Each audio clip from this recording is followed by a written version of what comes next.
basic income for my whole professional career, going back to the 20th century. And I have a background in both economics and in normative political philosophy. So I do a broad range of aspects on basic income. I've studied some of its effects, financing and cost, but I tend to focus on distributive justice. What are the ethics of who has what?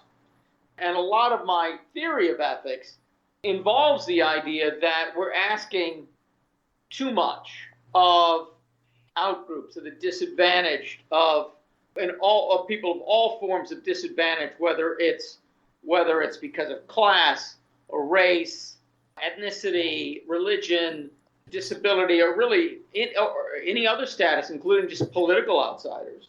And that we need to build a system that tries to demand as little as possible from its disadvantaged members, so that we as a society discipline ourselves and discipline the advantaged people in our society, that if they want to get everyone to participate, they have to make it in everyone's interest to participate, giving people opportunities that will help them thrive, that will be attractive and exciting to them, and good opportunities. So we need a basic income. We need a basic income to give people the power to say no to low wages, to poor working conditions, to exploitive relationships. And with that opt-out is really essential, because otherwise outgroups are simply at the mercy of whatever insiders and advantaged people decide is okay. The world is set up right now where all the resources of the earth and everything that we make out of them, land and capital, all of those are owned either by governments or by wealthy individuals. And the number of us that can simply live off of what we have access to directly is really, really small. That's maybe the top 1%. I'm 57 years old, and I only got to the point where, okay, I could live without working for someone else if I needed to, not that long ago, and I'm way ahead of most people. Some people reach what should be retirement age and still have no ability to live except by selling their labor to someone who can afford to employ them. And when you do that, so we're giving people a starting point that is horrific. If you don't enter in so-called voluntary trade, you will be homeless, you will be either begging or eating out of garbage cans or stealing. The only legal way for you to make your living is to find someone who will buy your labor, if you're not eligible for enough programs to keep you alive. And so when you're in that situation, then people can offer you very low wages. They can offer you terrible working conditions. They can demand very long work hours. And we have labor regulations that set mandatory work hours, that set minimum wages, and that set mandatory working conditions, all of which recognizes the lack of power in the vast majority of people who work for a living, because they have no power to refuse. And we will tell ourselves that, even the least advantaged are better off than they would be if we hadn't built this wonderful society, because our wages and working conditions are so much better in the past. People tell ourselves that, but most of those people don't know what it's really like to be deeply poor, and they know nothing at all what it's like to be a subsistence farmer or a hunter-gatherer or a subsistence fisher. So they actually have no idea what it's like and whether people are better off. And I've got a lot of evidence saying that our worst off people are worse off. But one thing we can say for sure is our starting point is worse. The starting point for a person who lives in our societies today, who has no access to a redistributive program, is worse than someone would have if they were a subsistence farmer. Subsistence farmer can always go back and live on their subsistence farm. The starting point for someone who can't find a good job, who's unwilling to take what jobs are offered, is begging on the street or eating out of garbage cans. When the starting point is that low, you should expect the wages are going to follow and be that low. You give people a better starting point, they can command higher wages, and that can make the labor market, the labor system less exploitive, and this kind of thing spills over not just into the labor market, but into private relationships. Abusive private relationships are much more common when you have one spouse, usually the woman, financially dependent on the other spouse, usually a man, and is unable to leave without becoming homeless. Then men who have abusive tendencies can much more get away with it than when people have something that replaces direct access to resources, such as a universal, unconditional basic income that's given to all people, but no questions asked. If we introduced a basic income set at $20,000 a year, Elon Musk would get a new grant of $20,000 a year. He would also pay new taxes, probably in the billions, definitely in the hundreds of millions. To see how much he financially benefits from the program, you've got to subtract his new taxes from his new benefit.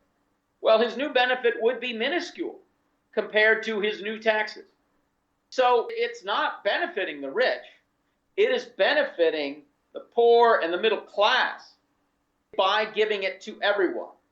Because all the ways that maybe it would be slightly easier for Elon Musk. It would be slightly easier for him if you say, well, why don't you just not give me this grant of $20,000 a year and cut my taxes by $20,000 a year? That would be slightly easier for him, I suppose. Not that much. It's not that hard to get a direct deposit, $20,000 into your account and pay a direct payment for your taxes. Those things aren't really that hard. But to the extent that it would avoid for him the giving and taking at the same time, it would make things harder for the least advantaged. Because then they have to prove, in order to get their money, they got to prove something. If you got a universal basic income that everybody gets, including Elon Musk, nobody has to prove anything. The government has to prove what you owe in taxes. But you don't have to prove anything. You get that basic income as a right of citizenship. But suppose there was just one rule. Suppose we just made it, okay, we're going to make it an almost universal condition, except we're going to exclude billionaires. Well, you'd save a trivial amount of money. Then you'd create an enormous cost for the society as a whole, because then you got to figure out who isn't a billionaire. You got to make this new calculation. That comes with costs. That's not free. But the cost of that would be most borne by the people who need it most. Not by me. If you ask me to prove I'm not a billionaire, I would simply call my tax accountant, since I have a really good job, my job, one of its perks is they pay an accountant to do my taxes for me. I just call the accountant and say, give me the proof that I'm not a billionaire. And then I get my basic income. But then you say to the homeless person on the street, okay, all you got to do is prove you're not a billionaire and we'll give a basic income. The homeless person probably hasn't saved a lot of these forms. A lot of homeless people also have some sort of an issue that keeps them from being very good at filing forms. It could be some kind of a disability. It could be some other barrier. Maybe they don't have access to the computer they would need to file the form on. So you're going to find once you make it even the condition as simple as prove to me you're not a billionaire, you're going to exclude homeless people, but not me. So we are making it universal to help those who need it most. It is basic income in the form where it was not means tested, meaning No matter what your income is or what other forms of means you might have, you get the same amount. We do that because it's good for the least advantage. In the same way in Canada, you have a universal healthcare system, not a means-tested healthcare system. No matter what your income is, you get free healthcare. Poverty is the lack of legal access to the resources you need to thrive. When we had a system of common land, there was no such thing as a poor person. There were people who didn't have a lot. There were people who weren't thriving, but there was no one who had no legal means to build a shelter and to hunt, gather, fish, farm, find their food. There are people in that situation now where legally they have nothing and no means to get it. That is poverty, that they have to go and follow someone else's orders in order to get something. That is entirely created by our legal system. Now, it could be somebody used to have the money to buy what they needed and lost it. You could say, well, in that sense, then they're responsible. Or in the sense that they refuse to play the game, and in that sense, they're responsible. But the simple fact is that they didn't create the system. We created a system where there's something that it's very, very easy to lose the access to the resources you need to survive. And then we blame the individual for doing that thing and say, you're responsible. And we have people who are brought up in this system, who grow up in poverty where they lack this access. And then we blame them for not working their way out of it while they're adults. So I do not think it's accurate to say. And then we have other people who are disabled or who are unemployed, who want a job but can't find one. All of these people are in poverty for no fault of their own.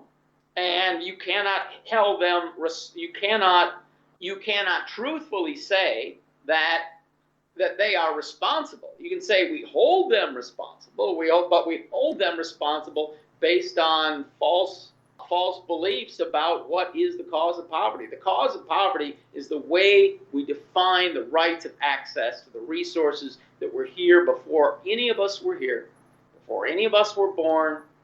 That is the cause of poverty. I just want to go back to what you were saying about inflation. I would like to expand on that because we suffered in a big way from inflation. In fact, the whole world did.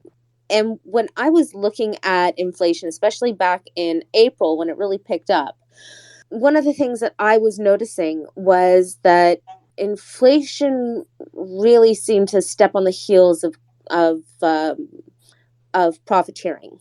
Here we had, in Canada anyways, we had companies, or not companies, I would just say that inflation rose by 6.8%. That was the big hoof. Like, all I do is look at trends. That's it. That's all I could possibly do is look at trends. And when I see a trend, I do see a trend. And so it worries me. Do you know what I mean? I'm just a concerned citizen.